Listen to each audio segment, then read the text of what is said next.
Welcome back to my channel Wanyi Rata Wata Bintang. Nama aku Isara ya guys ya. Jangan lupa like, subscribe my YouTube channel.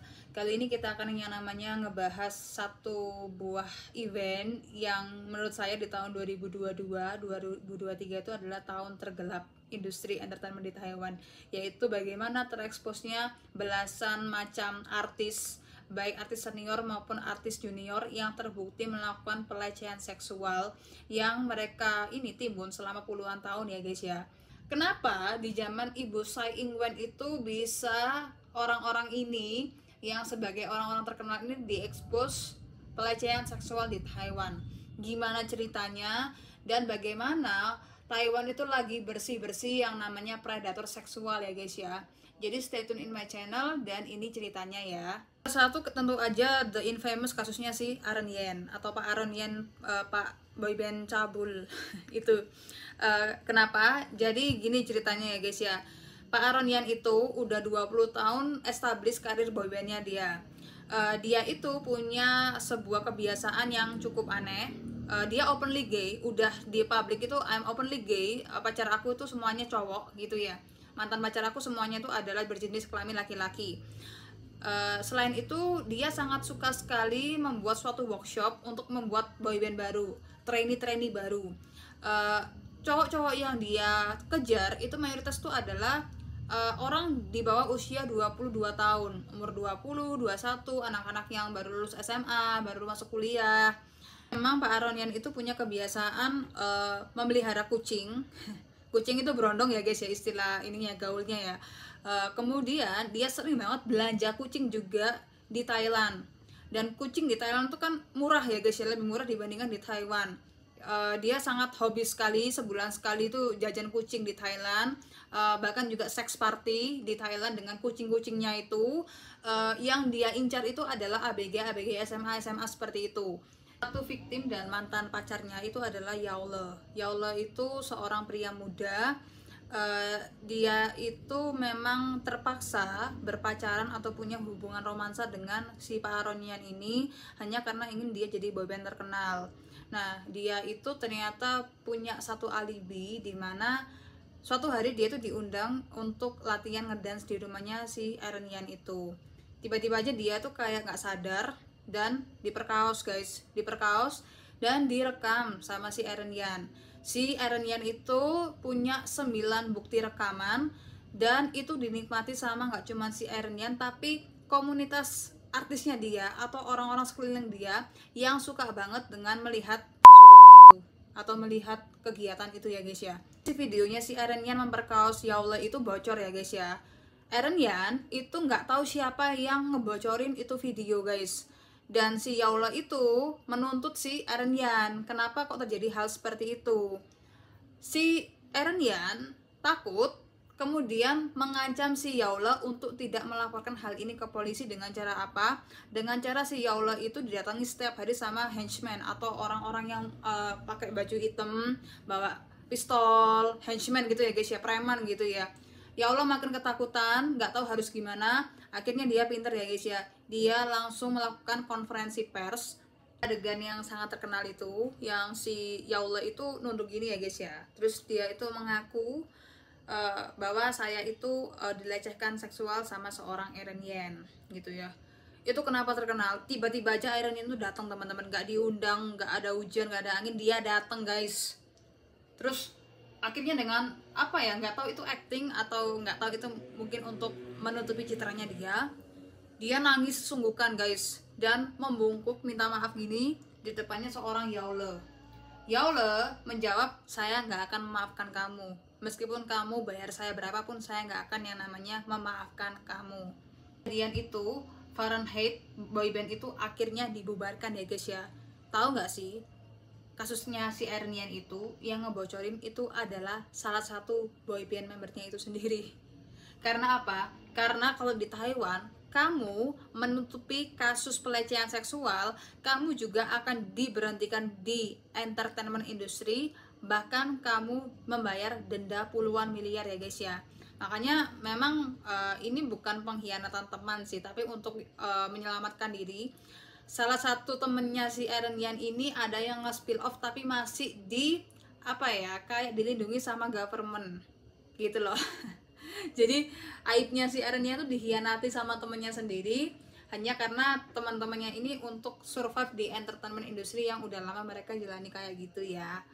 Kedua itu adalah seorang pelawak Nono. Pelawak aja bisa sekejam ini ya. Dia itu juga punya kebiasaan itu kalau party suka banget pesen cewek banyak teman-teman, banyak. Suatu hari dia juga melakukan yang namanya audisi. Nah, jebakan-jebakan artis senior itu kan kalau ada artis baru audisi aja lewat aku, nanti kamu akan terkenal kok karena network aku gitu ya. Dia sudah melecehkan belasan perempuan muda di bawah usia 25 tahun guys ya. Nah, perempuan-perempuan ini kan sudah umur 30 bahkan 40 gitu ya. Si Pak Nono ini kalau enggak caranya melecehkan untuk meraba-raba ya daerah genitalianya itu ditempelin gitu teman-teman ke perempuan-perempuan ini. Nah, si perempuan-perempuan ini itu melaporkan, bahkan jumlahnya tuh kayak hampir 13 orang. Dan akhirnya Pak Nono tuh kayak membuat pengakuan yang cukup brutal sih. Gini pengakuannya, memang melakukan itu, tapi kalau saya tidak ejakulasi, itu nggak saya hitung pelecehan loh. Hanya cuma nempelin doang loh. Waduh, itu bener-bener sudah nggak sehat ya guys ya.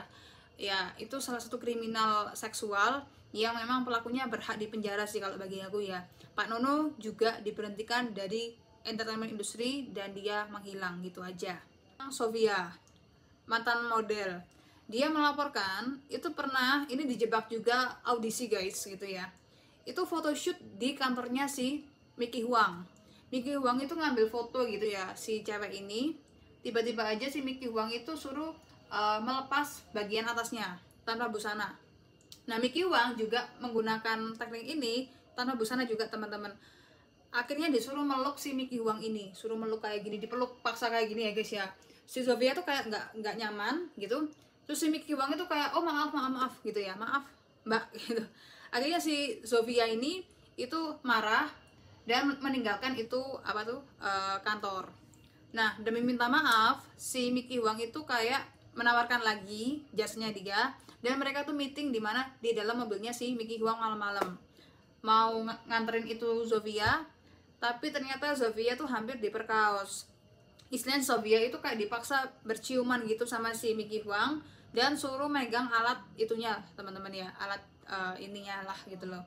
Akhirnya si Sofia berontak, akhirnya dia tuh diem belasan tahun. Dan akhirnya dia laporkan si Mickey Huang itu di tahun 2023 ya guys ya. Dia dilecehkan tahun 2008 tapi dilaporkannya tahun 2023 kayak gitu.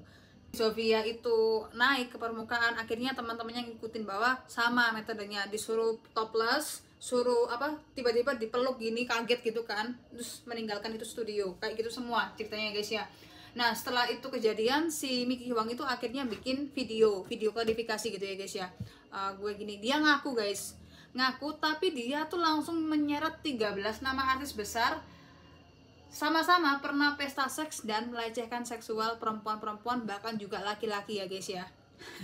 Jadi dia whistleblower dan dia juga mengaku bahwa setelah kejadian itu saya bunuh diri loh, hampir bunuh diri, cut my wrist and cut my chest gitu ya.